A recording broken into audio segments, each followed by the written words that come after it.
सुमध्यान प्रिय बच्चों, पिछले क्लास में शीर्षक बड़े घर की बेटी के अंतर्गत पाठगत बातों को नियमित किया गया था। आज पुनः पाठ को नियमित करते हुए अन्य बातों से आपको अवगत कराऊंगा। पिछले क्लास में हम लोगों ने देखा था कि लाल बिहारी अपने भाभी के द्वार पर खड़ा जो बातचीत कर रहा है उससे वह काफी दुखित है। इसी बीच क्या घटना घटती है, इस समय लाल बिहारी सिर झुकाए आनंदी के द्वार पर खड़ा था। उसी समय से कर्ण से भी आंखें लाल के बाहर से आए। भाई ने देखा तो घृणा से आंखें फेर ली और कतरा कर निकल गए, मानो उसकी परछाई से दूर भागना चाहते हैं। लाल बिहारी जो है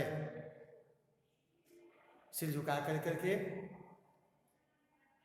आनंदी से कोई बातें जब कर रहा था, श्री कर्ण सिंह क्रोधित भाव में मुद्रा में उधर से आते हैं, लेकिन अपनी भाई की ओर घृणात्मक दृष्टि से देख करके उनसे दूर हटना चाहते हैं।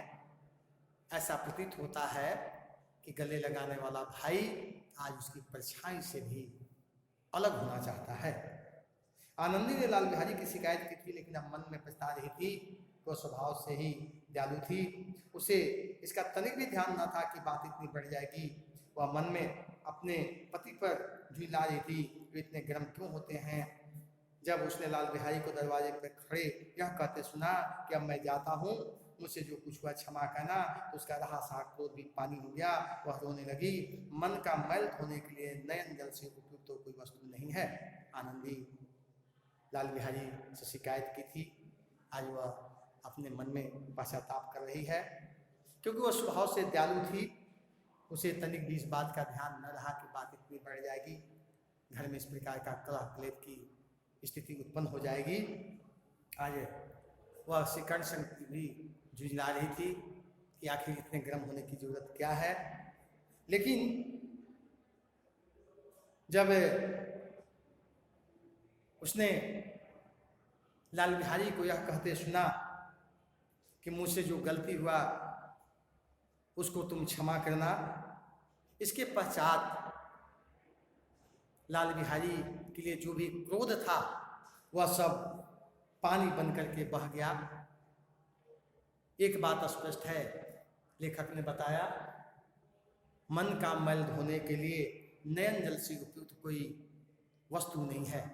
अगर मन में किसी प्रकार की व्यथा है, तकलीफ है, कष्ट है, अंतर मन की दुख है, तो अगर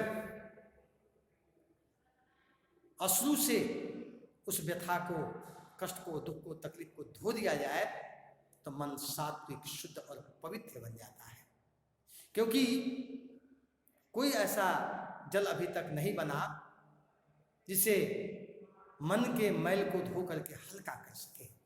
लेकिन अगर आंसू आपके बह गए, प्रवाहित हो गए, निकल गए, तो उससे आपकी बहुत सम्मान आदर बढ़ जाएगी और आपका मन भी शांत हो जाएगा। स्वाभाविक रूप से वहाँ भी ऐसा ही हुआ।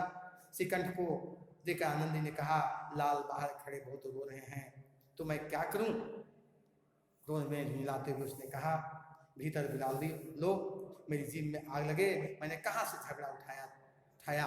वह आज पश्चाताप कर व्यथित है कि आखिर मैंने कहाँ से इन बातों को तुम लोगों के सामने ला करके रखा।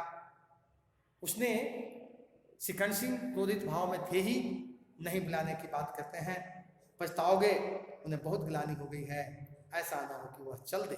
स्वाभाविक रूप से कभी कभी मन व्यथित होने पर गिलानी से हम हट जाते हैं और कुछ ऐसे कदम उठाते हैं जिसकी अपेक्षा हमें नहीं रहती। श्री कर्ण सिंह ने उठे।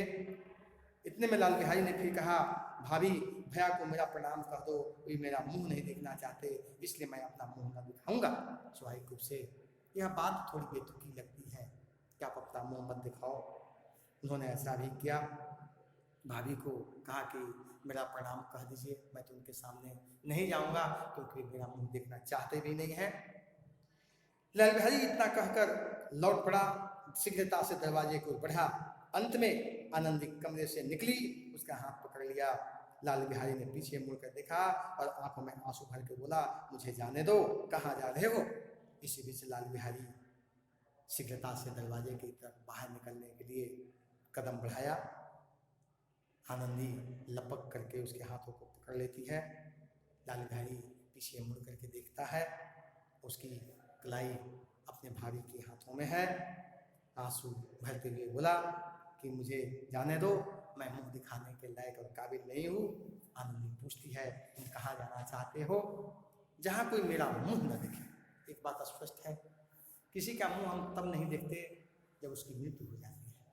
स्वाभाविक रूप से इस व्यथा से व्यथित थी। मैं तुम लोगों के साथ रहने योग्य नहीं हूँ। तुम्हें मेरी सौगंध, अब एक पग भी आगे कदम न बढ़ाना जब तक मुझे यह न मालूम हो जाए कि भैया का मन मेरी तरफ से साफ हो गया, तब तक मैं इस घर में कदापि न रहूँगा। बिल्कुल अपने भाई को आज भी वो इसी प्रकार के सम्मान की भाव दृष्टि से देखता है। वह चाहता है कि भैया मुझे माफ़ कर दें। और भाभी से उसने कहा अगर भैया यह हमको एहसास दिला दे कि मेरे प्रति उनके मन में कुछ नहीं है, तभी मैं घर में रह सकता हूँ, अन्यथा मैं इस घर में रहने के लिए तत्पर नहीं हूँ। श्री कर्ण सिंह का भी हृदय पिघला। उन्होंने बाहर आकर लाल बिहारी को गले से लगा लिया। दोनों भाई खूब फुट फुट कर रोए।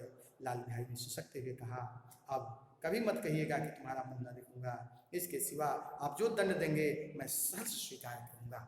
स्वाभाविक रूप से आज अपने भ्रातृत्व भाव की जागृति में पुनः हो गई। लाल बिहारी को गले से लगा लिए।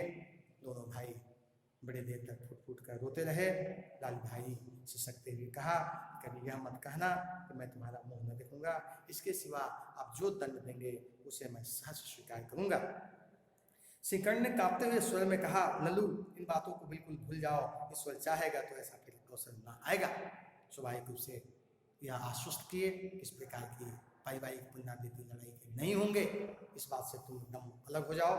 बिन माधव से बाहर से आ रहे थे। दोनों भाइयों को गले मिलकर देखकर आनंद से पुलकित हो गए और बोल उठे, बड़े घर की बेटियां ऐसी होती हैं, बिगड़ता हुआ काम बना देती हैं। वास्तव में बिन माधव सिंह अपने दोनों बच्चों को इस प्रकार की स्थिति से देखने के पश्चात अपने आप को धन्य भी मानते हैं।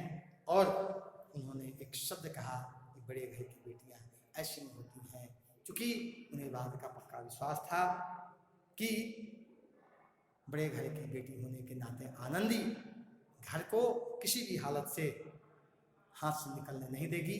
हुआ भी वैसा ही, और उसे यह संबोधन भी अच्छा लगा होगा, उन्हें भी अच्छी लगी होगी। गांव में जिसने अब वृतांत सुना उसी ने इन शब्दों में आनंदी की उदारता को समझा, सराहा। बड़े घर की बेटियां ऐसी होती हैं। वास्तव में पार्श्व कहने से पहले मैंने आपको बताया था कि बड़े घर की बेटी का अभिप्राय उसकी व्यवहार, विचार, संस्कार, संस्कृति और आचरण से है, न कि बड़े घर की होने से है। और आज आनंद इस बात को साबित कर करके बता दी कि वास्तव में बड़े घर की बेटियां इसलिए कही जाती हैं क्योंकि वह घर को बनाती हैं, सजाती हैं, संवारती हैं, और जो लोग हैं उसके प्रति भी अपना सहृदयता का भाव रखती हैं। तो अब इस प्रकार से आपका ये पाठ खत्म हुआ। आपको बहुत बहुत धन्यवाद।